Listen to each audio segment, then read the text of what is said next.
Example झालं त्याच्यापेक्षा आपण होमवर्कचे एक्झाम्पल घेतलं होतं आणि त्याच्यामध्ये आपण ॲरेथमॅटिक प्रोग्रेशनचा एक पार्ट घेतला होता की ॲरेथमॅटिक प्रोग्रेशननुसार जर अँगल असतील तर ते 3 अँगल कसे फाइंड आउट करायचे, त्याच्यामध्ये दिलेली कंडिशन असते, त्या कंडिशनचा प्रॉपरली वापर करायचा. मग त्याच्यात ते होमवर्कला एक एक्झाम्पल दिलं होतं आणि त्याच्या 2 एक्झाम्पल होते. ओके, त्याच्यात एक कंडिशन दिली होती आणि एक डायरेक्ट अँगल दिलेला होता. अगोदर ते अँगलचं सॉल्व करू. बरोबर, one of them is angle is 36 degree. Okay, now आपल्या ट्रायंगलमध्ये 3 अँगल्स कोणते कोणते घेतो आपण? ए मायनस डी, ए आणि ए प्लस डी. अरिथमेटिक प्रोग्रेशन मध्ये 3 अँगल, बरोबर ना? The angles of a triangle are in AP as a minus d, a plus d in a degrees. कशामध्ये? डिग्रीज मध्ये. 3 अँगल कशात घेतले मी? डिग्री मध्ये घेतले, बरोबर ना? मग 3 अँगल डिग्री मध्ये घेतल्यानंतर त्यांनी असं म्हटलं, अगोदर आपण h व्हॅल्यू काढू. h व्हॅल्यू कॉमन होती, बरोबर? तिघांची सम इथे यायला पाहिजे. a minus d a plus a plus d equals to 180. Okay, plus minus d get cancel. a plus a equals to 180. Thus a is equals to 180 upon 3. Thus a is equals to h value किती आली? 60 आहे, बरोबर? Okay, त्यांनी असं म्हटलंय. आता obviously जो मिडलचा angle तो मला काही 36 घेता येणार नाही, बरोबर ना? मिडलचा अँगल आहे ना, मग एकतर a plus d ला घ्या, एकतर a minus d ला घ्या, according to the given condition. अजून करू आपण. मग चला आता कसं अजून केलंय? a minus d equal to 36. काही फरक पडणार नाही. एक तर a minus d 36 आहे. जर a plus d 36 घेतला तर हा बदलेल, नाहीतर a plus d घेतला तर हा बदलेल. दोघांपैकी कोणी इंटरचेंज करा. मग a minus d equal to 36 घेतला तर h व्हॅल्यू किती आहे? 60 minus d is equals to 36. चला पुढे काय करायचं? माइनस d तिकडे जाताना प्लस होणार, 36 तिकडे येताना minus. 60 minus 36 equals to d किती आला? 24 equals to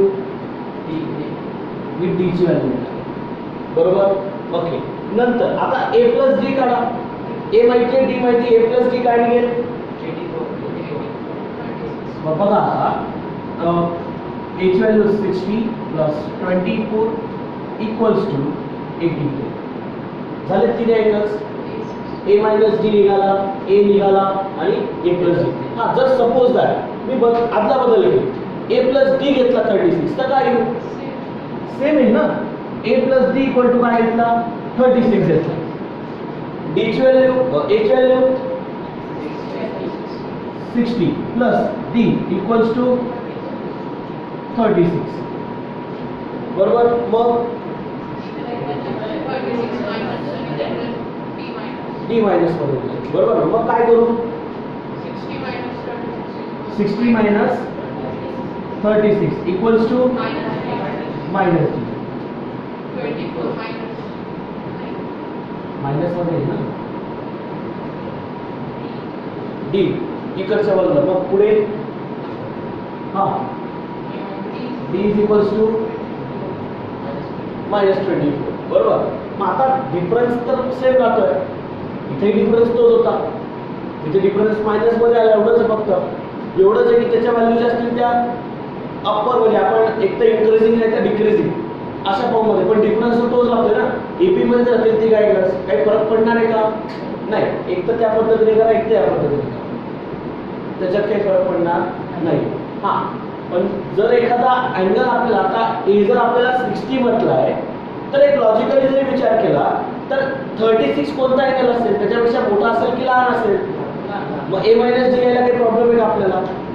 नाही. वन ऑफ देम अँगल म्हटलं आणि त्याच्यावर h व्हॅल्यू मध्ये माझा मिडलची टर्म आहे असं अजून करून घेतलं तर a minus d मिळतो आणि a plus d डायरेक्टली मिळतो. म्हणून या वेळी ट्रॅक केले तरी चालेल.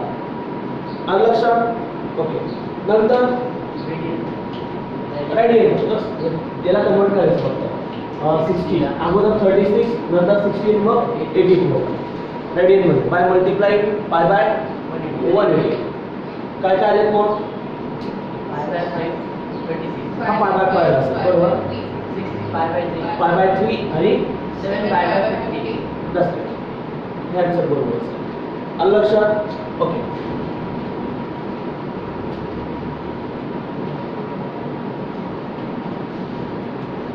पुढे अजून एक एक्झाम्पल दिलं होतं. असं म्हटलं होतं की greatest angle is 5 times of list angle. Condition दिली होती. असा क्वेश्चन काय होता आपला, the angles of a triangle are in AB such that the greatest angle is 5 times the least. Okay. now आपण क्वेश्चन जर घेतला असेल तर त्या क्वेश्चन मध्ये आपण अगोदर काय मेन्शन करणार, तिघ अँगल सांगा. चला कोणते कोणते तीन अँगल्स असतात, a मायनस b, a आणि ट्रायंगल मध्ये आहोत, इन डिग्रीज मध्ये असतील बरोबर आहे. मग तिघांची सम सांगा. a minus b plus a plus a plus b. Okay, परत b cancel. 3a equals to 180. each value परत काय ना 68 बरोबर. ओके अकॉर्डिंग टू गिवन काय दिलेलं आहे, काय दिलं, ग्रेटेस्ट अँगल हा लिस्ट पेक्षा 5 पटीने मोठा आहे बरोबर. मग हा मोठा असतो a प्लस d, हा लहान असतो. मग greatest angle a plus d is 5 times the list. List म्हणजे स्मॉलेस्ट किंवा लहान आपण जर मेन्शन केलं तर. मग बघा आता a plus b is equal to हा 5 आतमध्ये मल्टिप्लाय करा 5a मायनस 5d. काय करू, हा a तिकडे पाठवून देतो, हा 5d इकडे घेऊन ये. हा मायनस 5d इकडे येताना प्लस d प्लस 5d 60. हा a तिकडे जाताना 5a मायनस a 4 बरोबर. हा मग आता a ची व्हॅल्यू मला माहिती आहे,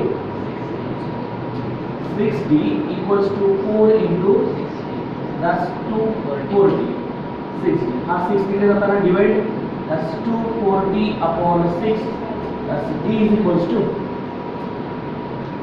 40. हा याला आधी पण पुट करून दिलं असतं तरी काही फरक पडत नाही, फायनल आन्सर तेच मिळतं. कुठेही कॅल्क्युलेट करा तुम्ही, कुठेही त्याची व्हॅल्यू पुट करा, त्याला काही फरक पडणार नाही. मी काय केलं, फक्त प्रॉपरली कॅल्क्युलेट करून घेतलं आणि मग व्हॅल्यू पुट केली. त्याला प्रत्येक वेळ फिरवण्यापेक्षा मी आधी कॅल्क्युलेट करून मग फिरवलं. आलं लक्षात ना. मग a ची व्हॅल्यू मिळाली, d ची व्हॅल्यू मिळाली, तर ती अँगल कोणते कोणते आले मग. पहिला angle a minus d, a minus d म्हणजे माझा लिस्ट अँगल बरोबर. मग 60 minus 4d, 60 minus 4d is equals to 20 degree. नंतर a म्हणजे स्वतः इटसेल्फ मिडल मधून आणि a plus d, a plus d किती आला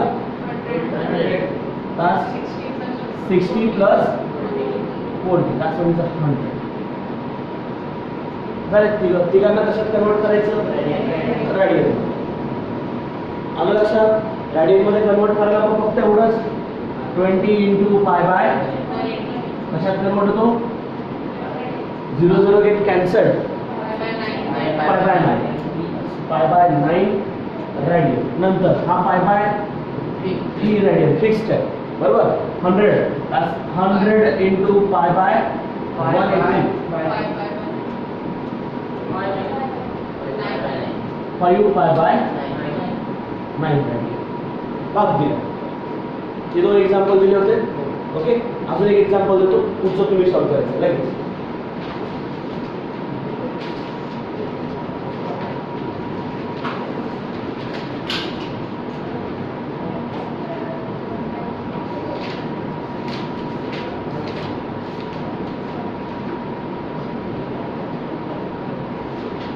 आपण क्वाड्रिलॅटरचे एक्झाम्पल घेतले का, फक्त ट्रायंगलचे घेतले का क्वाड्रिलॅटरचे.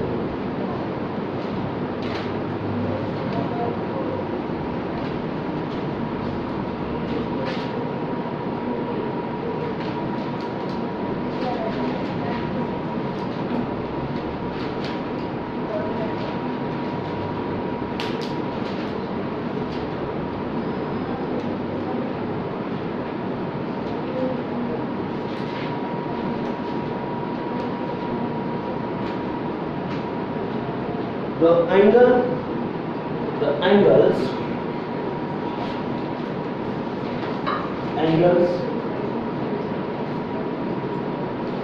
of quadrilateral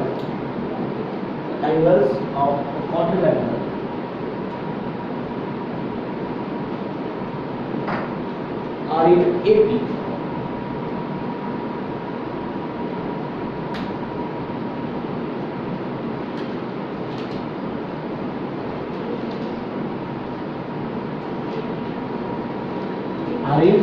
क्वेश्चन नंबर क्या था आपका?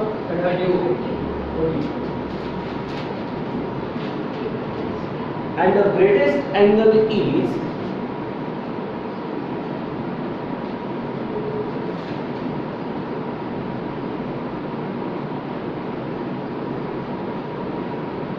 double the least.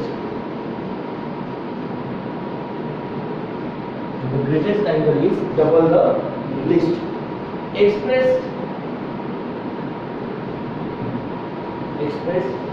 least angle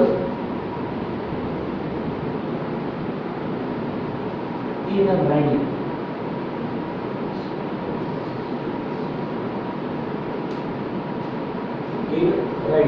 सब पटकन सॉल्व कराने मन रखो.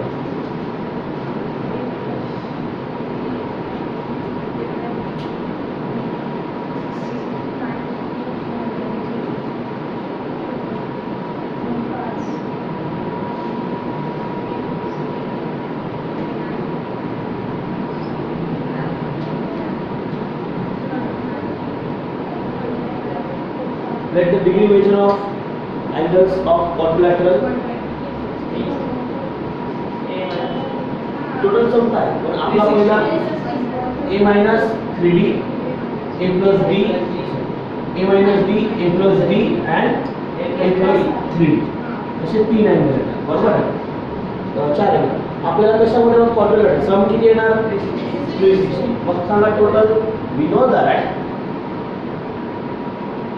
काय म्हणणार a minus 3d plus a minus d plus a plus d a plus 3d. या चारींची काय घेतली सम किती येणार ती बर. याच्यामध्ये minus 3d plus 3d cancel. Okay a plus a plus a plus a equals to 360. a is equals to 360 upon 4.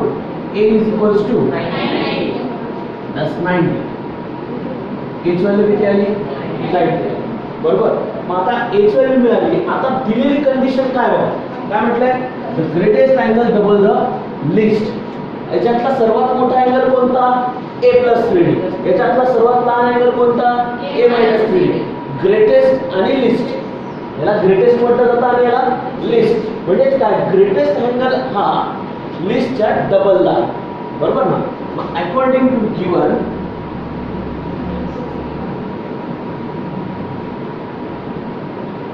a plus 3d is equals to double the a minus 3d बरोबर.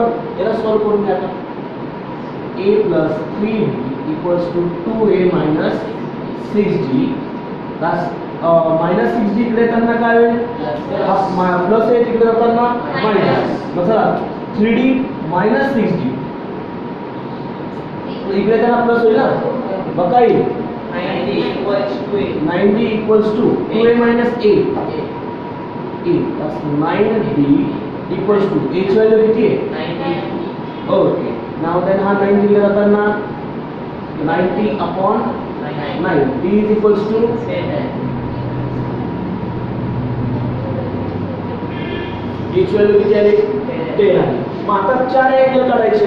फक्त त्यांनी काय सांगितलंय जो list आहे तो radian मध्ये काढा. बाकीचे फाइंड आउट करा चारीच्या चारी आणि जो लहानात लहान आहे सर्वात त्याला कशात कन्वर्ट करा रेडियन. मग आपले चारी अँगल पहिला अँगल a minus 3d बरोबर ना. मग h व्हॅल्यू किती आहे 90 minus 3 into d ची व्हॅल्यू किती काढली 10. किती आला मग 60.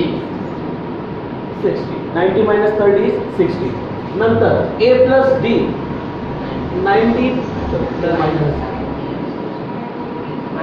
minus 10 equals to 80. Then A plus D equals to 90 plus 10 equals to 100 आणि नंतर A plus 3D equals to 90 plus 3 into 10 equals to 120. बघा बरं ते चारी पण अँगल निघाले आणि जो लिस्ट आहे म्हणजे हा 5/3. त्याला कशात कन्वर्ट करायचं बस तेवढा रेडियन मध्ये कन्वर्ट झाला की संपला तो काय ना पाय बाय 3 रेडियन बस एवढं झालं आलं लक्षात करा पटकन चला एक ट्रायंगल घेतला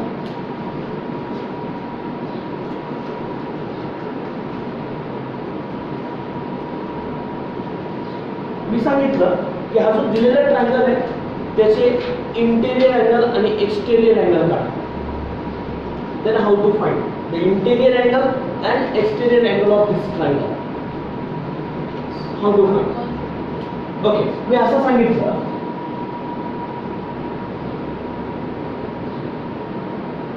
हा काय काय एक्झाम ओके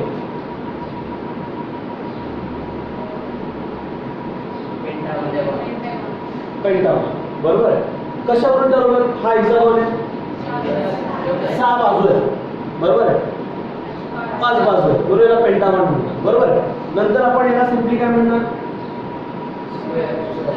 स्क्वेअर म्हणा रेक्टँगल म्हणा आपल्या पद्धतीने ओके कारण त्याच्या बाजूनुसार आपण त्याला ठरवूया बरोबर आहे 4 बाजू असेल एक तर रेक्टँगल असेल किंवा स्क्वेअर असेल बरोबर हेक्सागॉन पेंटागॉन ट्रायंगल हे सगळं ठरवतात मी एवढंच दिलंय हा ट्रायंगल आहे बरोबर तर याचे इंटेरियर अँगल आणि एक्सटेरियर अँगल काढा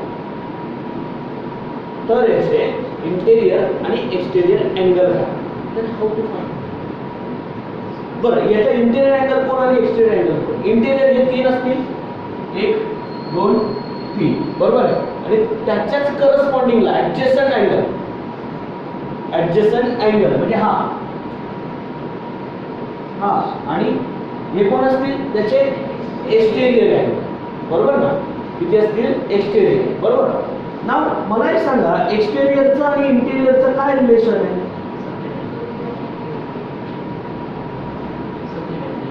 सप्लिमेंटरी समेशन किती असते 180 असते सप्लिमेंटरी म्हणजे किती त्यांच्या दोघांची सम ही कॉम्प्लिमेंटरी म्हणजे काय सम इज 90 डिग्री सप्लिमेंटरी म्हणजे दोघांची सम किती यायला पाहिजे 180 यायला पाहिजे इंटेरियर आणि एक्सटेरियर बरोबर ना जर मला एवढंच माहिती आहे की ट्रायंगल आहे तर त्याचा इंटेरियर आणि एक्सटेरियर काढा तर कसं काढायचं कसं काढून घ्यायचा आणि मग एक अँगल घ्यायचा इंटेरियर अँगल जसं की आता आन्सर आला 60 तर मग आन्सर आला 60 कशावरून x plus x 3x equals to 180 हे तो सेम थोडी इंटेरियरच काढायचं पहिले मग एक्सटेरियर काढायचं ओके म्हणजे तिघांची सम x plus x equal to तसं 60 आन्सर आला बरं ठीक आहे मग सप्लिमेंटरी जायचं परत x बरं. plus एक्सटेरियर अँगल हां असं ना एखादं व्हेरिएबल घ्यायचं बरोबर. परत 180 मग तसंच 180 minus sum 180 minus 60 equal to 29 बरोबर आहे. त्या पद्धतीने चालेल पण त्याच्यासाठी एक 2 फॉर्म्युले जनरेट करायचे पहिला फॉर्म्युला each exterior angle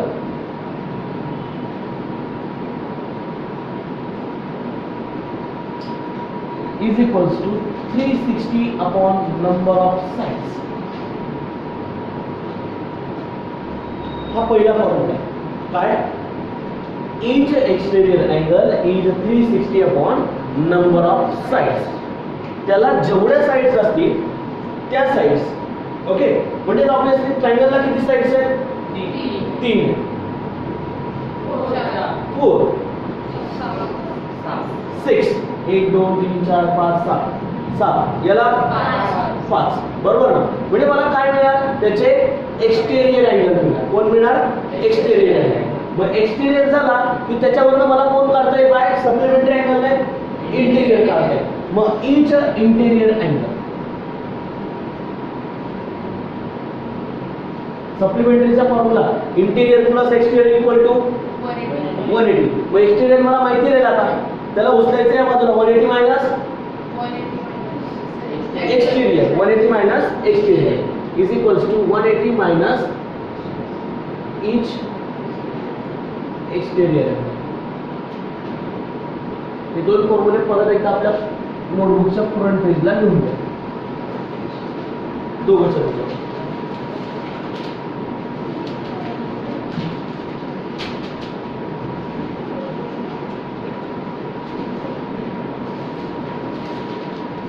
दोघं व्यवस्थित लिहून द्या आणि मग मी क्वेश्चन कडे येतो. क्वेश्चन नंबर काय असेल आपला 33. 30.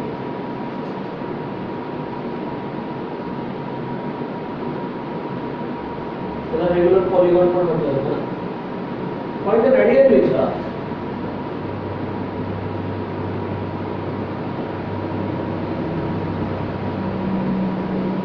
find the radian measure of the interior angle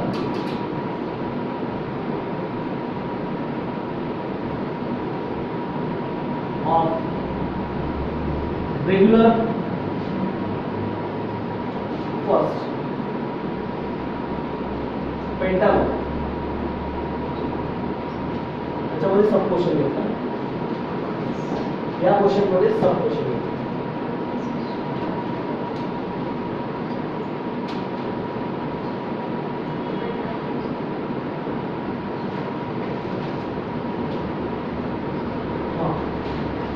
आणि महत्त्वाची गोष्ट अशी की एक्सटेरियर अँगलची सम किती असते? 360 असते. एक्सटेरियर अँगलची सम किती असते? 360.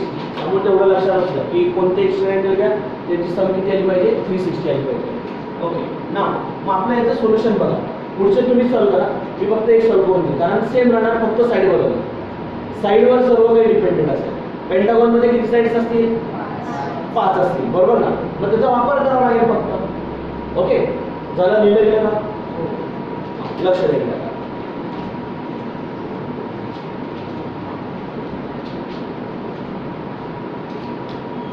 Okay.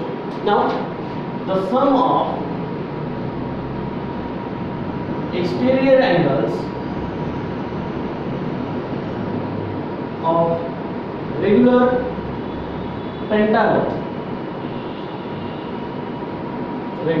pentagon, okay, is 360 degree. Okay.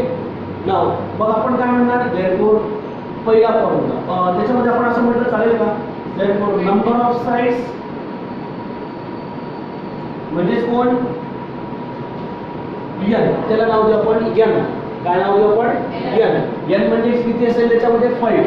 Therefore, each exterior angle, okay, मग किती? 360 upon 5 किती येणार? 72. किती येणार? 72. म्हणजे एक्सटेरियर अँगल किती आला? 72 आला, बरोबर ना. मग आता याच्यावरनं कोणाला पॉइंट आउट करू मी? इंटेरियर अँगलला. देअरफॉर ईच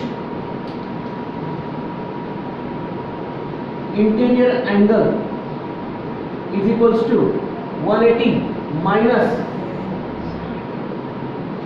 ईच फॉर्म्युला लिहावा लागेल.